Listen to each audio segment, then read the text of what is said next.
দীর্ঘ 2 বছর বন্ধ থাকার পর ঝিনাইদহের শৈলকুপা উপজেলার স্বাস্থ্য কমপ্লেক্সে পুনরায় চালু হয়েছে সিজারিয়ান অপারেশন কার্যক্রম। আইনমন্ত্রী মোহাম্মদ আসাদুজ্জামানের নির্দেশনা ও সংশ্লিষ্টদের উদ্যোগে রোববার থেকে এ কার্যক্রম শুরু হয়। প্রাথমিকভাবে সপ্তাহে একদিন প্রসূতি মায়ের সিজার অপারেশন করা হবে। কার্যক্রমের প্রথম দিনে উপজেলা ব্রহ্মপুর গ্রামের অন্তর হোসেনের প্রসূতি স্ত্রী দিশা খাতুনের সফল সিজার অপারেশন সম্পন্ন হয়। অপারেশনটি পরিচালনা করেন চিকিৎসক ডক্টর মাহবুবুর রহমান। অ্যানেস্থেশিয়ার দায়িত্ব পালন করেন উপজেলা স্বাস্থ্য কমপ্লেক্সের আবাসিক medical officer doctor Abdullah Al Mamun. Caesar অপারেশনের পর মা ও নবজাতকের সুস্থতা কামনায় আইনমন্ত্রী মোহাম্মদ আসাদুজ্জামানের পক্ষ থেকে শুভেচ্ছা উপহার পাঠানো হয়। এ সময় তার পক্ষ থেকে নবজাতকের মা দিশা খাতুনের হাতে ফুল ও উপহার সামগ্রী তুলে দেওয়া হয়।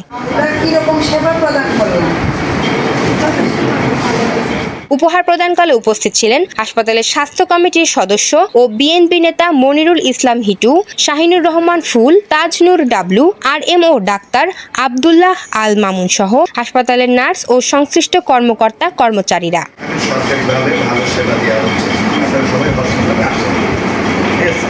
এ উপলক্ষে স্বাস্থ্য কমিটির সদস্য ও বিএনপি নেতা মনিরুল ইসলাম হিটু বলেন, অতীতে এই হাসপাতালে কিছু অনিয়ম ছিল। আইনমন্ত্রীর নির্দেশনায় সেগুলো দূর করার উদ্যোগ নেওয়া হয়েছে।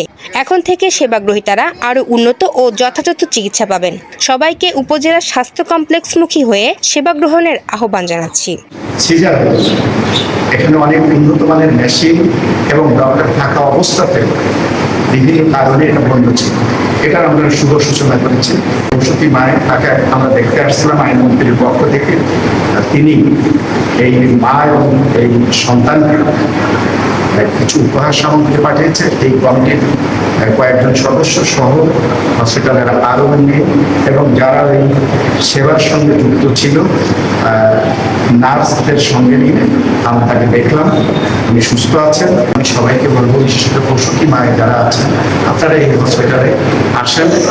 আপনাদের বিগত সময়ের কোনো কথা আমরা খারাপ দিকে না যেয়ে যে এখন থেকে মায়েরা এখানে যথাযথ সেবা পাবেন।